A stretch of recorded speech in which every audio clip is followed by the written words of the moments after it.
Hi, I'm Dr. Vidushi Sharma from Kota, Rajasthan, India, and in this presentation we discuss the increasing problem of violence that occurs against doctors and which is a global problem and is an increasing trend seen in India today.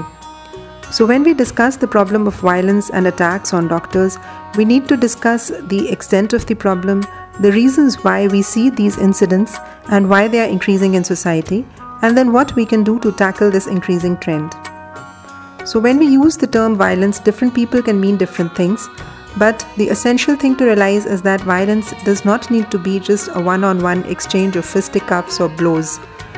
According to standard accepted definitions of workplace violence, it could take the form of threats over telephone or intimidation to a doctor or a worker, or oral abuses, which are often far more common than physical violence, and of course physical manhandling. So according to a definition, incidents where people are abused, threatened or assaulted in circumstances relating to their work, they all constitute workplace violence. And then we must realize that we are not alone. This is not something that is peculiar to the city of Kota or the state of Rajasthan or India as a country even. This is a truly global phenomenon with the increasing expectations of society all across the world. These incidents are becoming sadly more common. In the US, for example, which is in a way a role model country for us because we all follow treatment strategies and medical practices that mostly originate in the US, workplace violence incidents against doctors and other healthcare workers have been reported. A peculiar problem in US is the controversial issue of abortion, which can raise a lot of emotions and sensitivities, and therefore gynecologists there have often faced threats, and even actual murder has taken place over the issue of advocating abortion. More than half of emergency room nurses have reported physical violence, including things like spitting, shoving and kicking. And in a survey of 170 university hospitals, which are amongst the most prestigious hospitals of the world, 57% of all emergency room employees had at one point or at some point been threatened by weapons over a period of the last 5 years. And then UK, which is another sort of role model country for us in India in terms of medical practices, half of all doctors have reported some degree of violence or abuse, and 20% of these incidents were of actual physical violence. This was published in the British Medical Journal in 2003. And 73% staff on medical premises had reported some abuse. So China, another country which is a country that is closer home and is very similar to ours, they used to publish medical statistics earlier, and 2006 was the last year in which they published such statistics. In that year, more than 5,500 medical workers had been injured by patients or relatives. And in the month of June, this was published in the New York Times. In this particular month alone, one doctor had been stabbed to death by the son of a patient who had died of liver cancer. 3 doctors had been severely burnt when their office was set on fire by a patient, and a pediatrician had to actually jump out of the window because there were a lot of angry relatives of a dead newborn outside his office waiting to attack him. So it is not just the extent of violence but also the severity of these incidents that is very striking and worrisome. And despite all these incidents, normally it is always the doctors and the hospital administration which are on the defensive. For example, in China, in a particular incident, a patient had died and relatives then took a doctor hostage. They threw lots of bottles in the hospital premises which injured 5 employees, and despite all this vandalism on part of the patient attendants, it was the hospital which ended up paying $31,000 as compensation to the family. Then in any other country where surveys have been carried out on similar facts, be it Kuwait, Israel, Europe, Australia, there have been a lot of incidents of workplace violence, and the percentages are very striking indeed. So we must realize that we are not the only ones in India, and also we are not the only ones as doctors who are facing this problem. For example, in a US survey, it was the police personnel and the taxi drivers which had the highest risk of workplace violence. So if workplace violence is so common, not only among doctors but among other professionals and all over the world, then should we just accept it as a part of our work and as a part of our destiny maybe? Well, the thing is that it is an increasing trend, but we still need to discuss this issue because healthcare settings have traditionally been considered to be safe havens where the sick and the diseased can walk in and they can receive a lot of sympathetic care. With all due regard to all the other professionals, if I walk into a police station or a court in this country, I really don't go expecting any sympathy. Sometimes if I am a poor person, I don't even go expecting any proper response or good behavior from the people who are employed there. But when I go as a diseased person to a hospital, I do go expecting some degree of sympathy, some degree of care, and so we need to preserve this peaceful atmosphere of the hospitals and the healthcare facilities so that the sick and the diseased patients can be better taken care of. And then most of these incidents are a result of misunderstanding and mishandling of certain issues, and they are responsive to corrective measures. So why are these incidents occurring in the first place? We are a more demanding society. We have very high expectations. Knowledge is available to everyone. If you have a computer and an internet connection, you can read up about diseases, complications, treatments. There is, in general, more aggression in society today. There is more violence everywhere, be it on roads, public places, even in schools. So when it comes to doctors, a generally held perception is that if there is a complication or an adverse outcome in a treatment, this is what leads to violence. But this is not the only factor that is important, because not all adverse outcomes end up in violence and not all violence is because of adverse outcomes. So there are other different causes and factors that precipitate violence. Some of these are prolonged waiting time, or dissatisfaction with the treatment that is given, or disagreement with the physician, and intoxication. In many countries and even now in India, over the weekends or late at night, there are some drunk patients who will walk in especially to casualty departments, and because they are drunk, they often indulge in misbehavior, and then other problems like mental illness, etc. can also be responsible. So then again, when surveys are carried out on the factors that precipitate violence on part of the patients, different factors come out. Most of them relate to perceived lack of caring on the part of the doctor or collaboration in the healthcare team. For example, the doctor being unavailable, or the doctor discounting the family concerns, or not being able to give enough and proper information to the patients and the attendants. And the most important thing, that in more than half of these cases, and this was a study based on the malpractice cases, more than half of these cases, the mal-occurrence had actually been suggested by another health professional. So we as doctors have to be very careful about what we talk to the patients, and the words that we use when we are talking to a patient have to be chosen very carefully, and we should not say anything that may be suggesting a mal-occurrence in the treatment that has been given by another doctor. So there are a lot of factors that contribute to malpractice cases. It is not just a result of increased patient expectations and enterprising lawyers.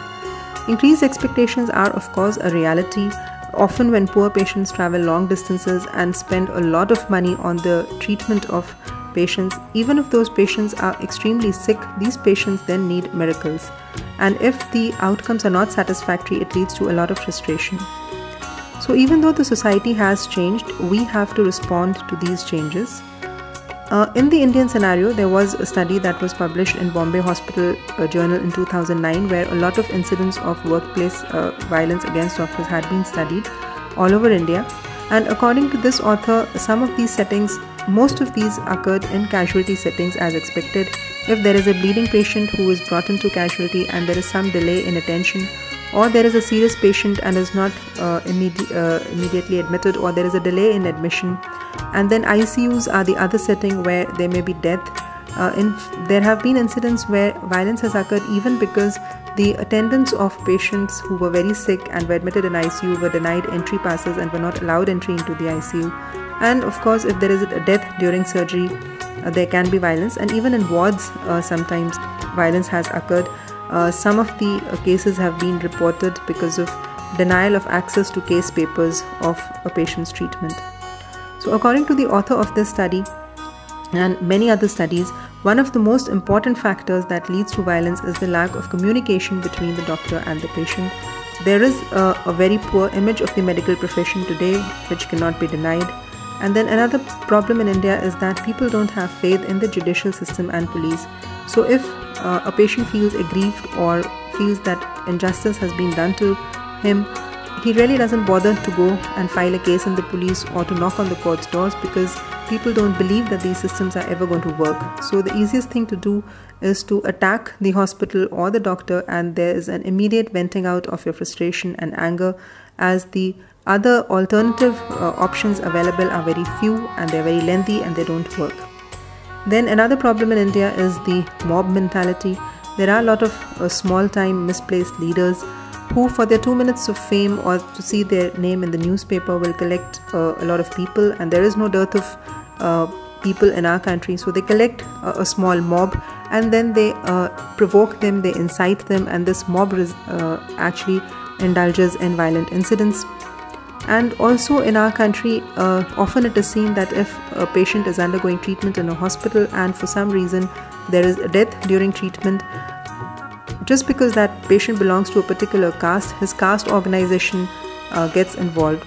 Even though the fact is that hospitals are one of the very few places in this country where a patient's caste or religion or any such consideration has absolutely no bearing on the kind of treatment that the patient is given. But despite this, the caste organizations get involved, probably because they want to increase their hold in the caste or they want to increase their domination, and this leads to a very unpleasant picture. Then there is insufficient security in the hospitals. There are insufficient laws. For example, nobody will dare to attack a policeman on duty normally because it's a non-bailable offense, and this law will be implemented for sure. But there are very few such laws for other professionals, and even if there are, they are seldom implemented. Then people are frustrated with the government hospitals because of so many problems, and like most other government organizations, there are huge problems in government hospitals like dysfunctional equipment, bad atmosphere, very few decisions being taken, the environment not being clean enough, and the doctors have to take the blame for all these hospitals. So how do we deal with these problems? Everybody has to evolve their own individual strategies to face such incidents and to not allow them to get out of control. But one of the most important things to remember is never meet anger with anger. If a patient is angry or his attendants are getting increasingly volatile for some reason, if we also start reacting in the same manner, the situation will definitely get out of hand. So we have to collect all our resources to collect patience and to let things blow over so that the situation doesn't turn unduly ugly. We must address the justified grievances of the patients, but at the same time call for external help. For example, the police or other doctors or other social leaders, so that if the situation does go out of hand, there'll be other people who will be there to take control and to do damage control. And we as doctors must also form some groups or committees in every city which can take over in such instances, not just to fight a legal or a social battle, but also to offer advice on treatment to the patient and to pacify and satisfy the patients who have become agitated. So there are many state governments have passed laws against the attacks on doctors. In some states it has been made a non-bailable offense, and offenders are, as per law, liable to pay up to twice the purchase price of any equipment that they damage during their stay in the hospital. But these laws have only recently been passed in some of the states. Knowledge about them is very poor even among the administration, for example the police and the administration authorities. So doctors have to spend time in knowing more about these laws so that if the situation does reach that stage, we can take legal recourse also. And then how do we prevent such incidents from occurring in the first place? Everybody agrees, and almost all experts have opined, that doctors who can't communicate well to their patients are more likely to end up in court.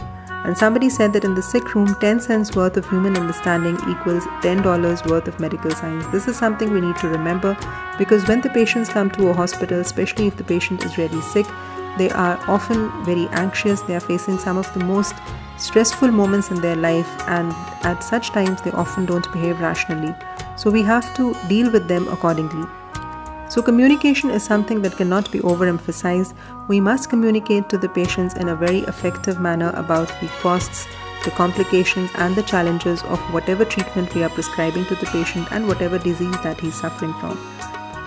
Now, we as doctors often focus a lot on keeping up with technology and we're always buying more and more equipment, the latest gadgets, and we focus on the updating ourselves in terms of knowledge and in terms of technology. But we must remember that even today, patient satisfaction comes primarily from a sense of being heard and understood.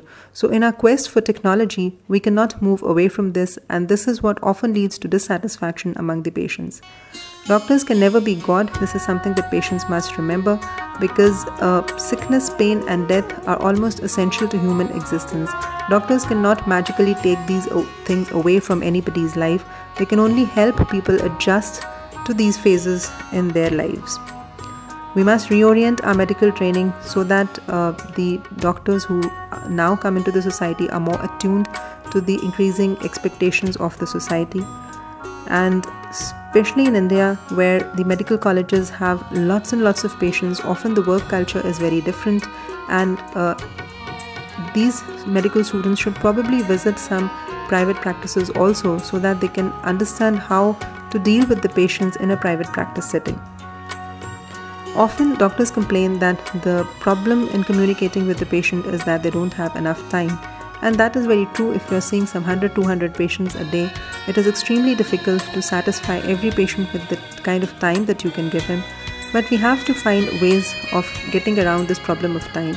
For example, we can use our paramedical staff in a better manner and delegate a lot of work of explanation to the paramedical staff. For example, they can do all the routine explanations, especially when the patients want more explanations or repeated explanations, and the doctors can then concentrate on the problem cases or the difficult cases, and also employ counselors who will exclusively do the job of explaining to the patients.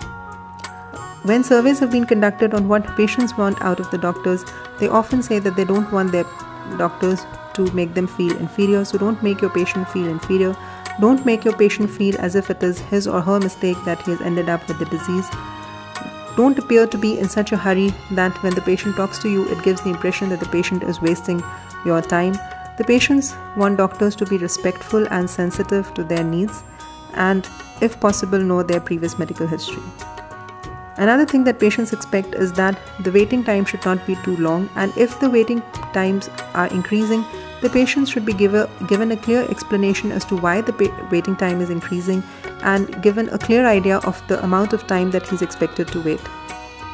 Also, maybe we can employ a lot of information on our notice boards about the different diseases, their complications, or the pricing, etc.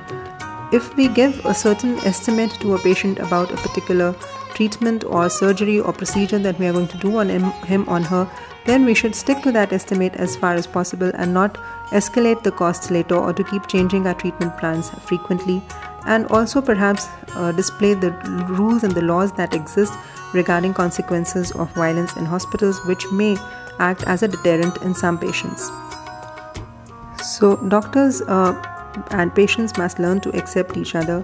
Doctors must realize the diversity of patient backgrounds that we have in India, and the right of the patients to get respect from their doctors and have a sense of fair play. The patients must also accept the limitations of medical science, and they must accept that the doctors need to work peacefully. For example, often it is seen that there is a patient who is injured in an accident or something, and when the patient is brought into a casualty, there are some 20-30 attendants that walk in with the patient into the casualty. All of them want to talk to the doctor at the same time. At that particular time, somebody picks up a phone and makes a phone call, and then asks the doctor, Mantri ji se baat karo, MLA ji se baat karo, Neta ji se baat karo. This is not the kind of atmosphere which is conducive to a good handling of the injured patient at that particular time. So if the public wants their patients to be taken better care of, such things should be avoided. Public entry into the hospital, especially where sick patients are being treated, has to be restricted, and this the public needs to cooperate with. There are a lot of problems in government hospitals like all other government organizations, but doctors are not the only ones responsible for these problems. We as a society, all of us are responsible for the poor functioning of our government organizations, so no one group can take the blame entirely. And we must also remember that in this largely capitalist society, doctors are probably the last pillar which is still expected to work in a charitable manner and be sensitive to the needs of the society. So it is in our rights to make money, and nobody should deny that right. But at the same time, perhaps we have to cultivate an image where we are not seen to be very money-minded or to be driven only by monetary concerns and considerations. Now, the medical treatment costs are rising, and this is a very disturbing trend. This is something about which individual doctors cannot really do anything, but our training centers and global opinion leaders need to rethink the costs that are involved in medical treatment. And especially for India, probably we need to make different guidelines and not just copy everything that originates in the West and ends up to be prohibitively expensive in our country. Medical science is not perfect, there will always be complications. So when there is a complication, learn to accept responsibility for that. In poor prognosis cases, the senior doctors must talk to the relatives of the patient. This gives them a lot of reassurance, and they are convinced that the best possible is being done for them. Not only allow, but actually actively encourage second opinions so that the patients get more reassured and do not doubt the treatment that you are giving. And as far as possible, do not charge for managing complications that occur because of a surgery or a procedure that you did. And if there is a death in the hospital, we doctors must show humanity in financial dealings in such matters.